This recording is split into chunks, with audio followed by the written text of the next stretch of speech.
Welcome in everyone, this is Sean with MTG808 Jr. and today we're going to be taking a look at a green-white tokens deck that is featuring many of the new cards from the new set Guilds of Ravnica. Before we jump into that though, just want to make sure everyone knows about our upcoming tournaments that are on our schedule. December 1st, we will be having our Youth Championship Scholarship Tournament. We'll be giving away at least $500 in scholarship to first place and at least $250 in scholarship to second place. So if you want to do well at that tournament, the best way to do that is by attending our Youth Standard Pauper tournaments that are leading up to that. So we have October 13th, Youth Standard Pauper over at Minikyu in Mililani. That will be our first tournament partnering with that store, so hope to see you there. October 21st, we will be having Youth Standard Pauper over at Westside Comics and Games in Kapolei. November 4th, Youth Standard Pauper at The Planet in Honolulu, and November 24th, another Youth Standard Pauper at The Planet, again in Honolulu. We should be having at least one or two more tournaments added to the schedule between now and December 1st, but this is what we have so far, and if you want to do well at that scholarship tournament, the best way is to practice, check out the deck tech videos that we were doing, the metagame videos that we do, and then of course showing up to the tournaments and trying out your skills, testing out your deck for yourself. Alright, so this is green-white tokens. You can find the link to this text description in the description of this video. But we are going to be over here in Magic Online to take a look at it. I really like this deck. I don't usually like green-white decks, but man, this deck just looks so good on paper. So I'm going to go over the reason why I am a big fan of this deck. I'm going to start with the payoff cards. So we've had a bunch of token enablers for a while, and we saw Jeffrey do well with red-white go wide using Charge and Trumpet Blast as his payoff cards. That went pretty well for him. He ended up winning a tournament with that. But I think that between Convoke, which is the Selesnya keyword. Selesnya is one of the guilds in Guilds of Ravnica. Their whole theme is like working together and unity, so their keyword is Convoke. So spells with Convoke, you can tap creatures to help cast the spell. So this guy's a 5-mana 4/4 with Vigilance, which is a solid creature, but you can also tap your creatures to reduce the mana cost. So, if you go turn 1 healers, any of your 1-drops, turn 2 Saproling Migration, you can play this guy on turn 3. Or even just no 1-drop, and then turn 2 Saproling Migration, you can play this guy on turn 3. So that's very solid. And then Siege Wurm, 7-mana 5/5 Trample with Convoke. Pretty solid as well. So that's some of the payoff cards for going wide. And then, of course, we have Charge, which Jeffrey used in his red-white deck to great success. 1 white instant creatures you control get +1/+1 until end of turn. So the more creatures you have in play, the more powerful this card becomes, right? This is a go wide strategy. You have lots of small creatures that go wide on the deck, and then ways to buff up all of those creatures. So Charge is a great one. And then Might of the Masses, it is an uncommon in Guilds of Ravnica, but it was a common before in Origins, and then I believe the first set it was in was Rise of the Eldrazi, and it was a common both times then. So it is legal in our Standard Pauper tournaments. If you do not play by the same rules that we play by, I'm not sure what you would put in this slot. I do think that you do want payoff cards in this slot, so maybe some copies of Inspired Charge, or maybe some just straight pump spells. So Might of the Masses, 1 green, instant, target creature gets +1/+1 until end of turn for each creature you control. You have 5 creatures in play, you have a 1-mana +5/+5. Really good when you go wide and they can't block all your creatures, or when you have a creature with trample. So these are our 2 payoff cards at instant speed. Both are very powerful. And then the rest of our curve is just a bunch of cheap stuff. All of it, if pretty much everything puts in at least 2 creatures into play. Well, except for our 1-drops, of course. Llanowar Elves, if you're playing green, you should probably be playing Llanowar Elves. 1 green, 1/1. Elf Druid, tap to make a green mana, right? Allows you to play your 3-drops on turn 2, your 4-drops on turn 3. All of that. Good stuff. Llanowar Elves is our friend.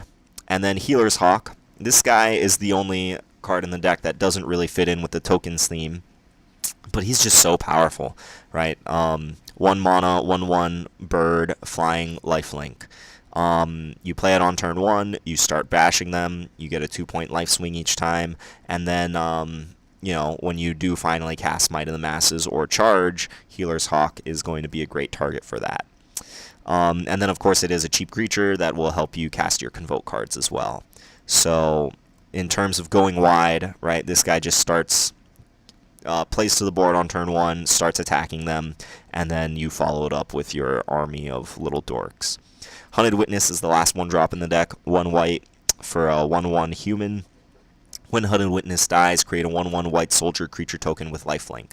So this guy doesn't go wide, but you can suicide attack him into stuff, or you can chump block with stuff, and then you're going to get your token on the back end.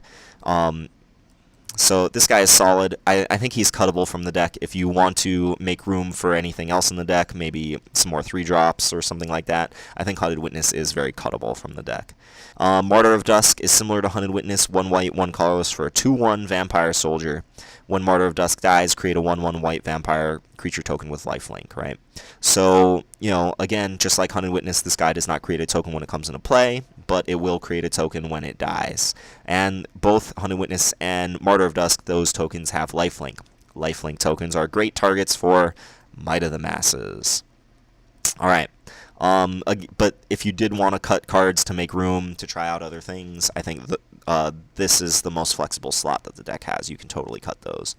Saproling Migration, 2 mana, 1 green, 1 colorless sorcery. Create 2 1/1 green Saproling creature tokens. You can also pay the kicker for 4 extra mana, so 6 total mana. If the spell was kicked, create 4 of those tokens instead.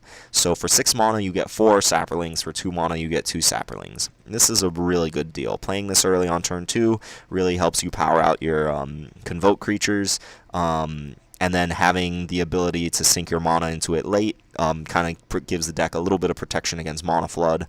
Saproling Migration is just an all-around great card.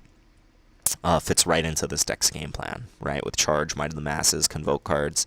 Jungleborn Pioneer, 3 mana, 2/2 Merfolk Scout. When Jungleborn Pioneers enters the battlefield, create a 1/1 blue Merfolk creature token with hexproof. So this is a 3 mana 2/2 that creates a 1/1 when it comes into play. Really fits in with the go wide strategy, right? Helps buff up Charge, helps buff up Might of the Masses, helps reduce the cost of all your Convoke dudes, and then the fact that the token has hexproof might be relevant if you want to move in on a big Might of the Masses on it or something. Moving up the curve, 4 mana, Call the Cavalry, 1 white, 3 colorless sorcery, create 2 2/2 white knight creature tokens with vigilance, right? Again, we're going wide. These guys have a little more power and toughness than we're used to. Vigilance is very good at racing people. You know, fits right in with the strategy. Adds 4 power and 4 toughness to the board for 4 mana. Just it fits right in with the strategy. It's an all-around great card. And then we already talked about Rosemane Centaur, 5 mana, 4/4 vigilance. This allows the deck to not only go wide, but to go tall, right? To have a couple of big creatures that are also payoffs for having your little weenie creatures. So 5 mana, 4/4 is solid, but you can play this guy for, you know, 2 or 3 mana in some cases, right? Your opponent plays a blocker, keeps your 1/1s from attacking, so they're just going to sit there and wait for your payoff card to come around. In the meantime, you get a payoff for having them help you cast your Convoke creature. So 5 mana, 4/4 vigilance, and then of course Siege Wurm, 7 mana, 5/5 trample with Convoke. You could play Siege Wurm as early as turn 4. Yeah, if you curve out nicely. So you go 1-drop into Saproling Migration, into Jungleborn Pioneer. You have 5 creatures in play. Turn 4, you can play Siege Wurm. All right, so that is the main deck. I think that this main deck is very powerful, very consistent. I am really, as I said, I really like the look of this main deck. In the sideboard, unfortunately, green-white decks have usually very poor sideboards, but we have some interesting tools. So against the more aggressive decks, Dwarven Priest, 4 mana, 2/4 Dwarf Cleric. When it enters the battlefield, you gain 1 life for each creature you control. You're going to have a ton of creatures in play, so this guy really helps just gain you a bunch of life. Loxodon Restorer, 6 mana, 3/4 with Convoke. When it enters the battlefield, you gain 4 life. So both of these guys, I'm not sure which one is better. but they both play a similar effect. If you feel one is a lot better than the other one, feel free to just play 4 copies of one of them. But having that ability to just gain a bunch of life really helps when you're racing flyers or racing unblockable creatures, or when your opponent is just trying to point burn at your head. Having the ability to gain life is really nice. The main deck does not have any removal, so we have a little bit of removal here in our sideboard. Luminous Bonds, 1 white, 2 colorless, enchantment. Enchanted creature cannot attack or block. If they have really big creatures, right, they're trying to ramp into like their Rampaging Baloths or something, Luminous Bonds might be the card that you want. Against control, this deck should have a pretty solid control matchup because you are going wide. Control tends to rely on spot removal to kind of get things done. But Legion Conquistador is a really powerful card against control. You resolve 1, and it essentially draws you 3 cards. I don't think it's good enough for the main deck. It is kind of slow, but against control, you're going to have all the time in the world. You just need to make sure you don't run out of cards.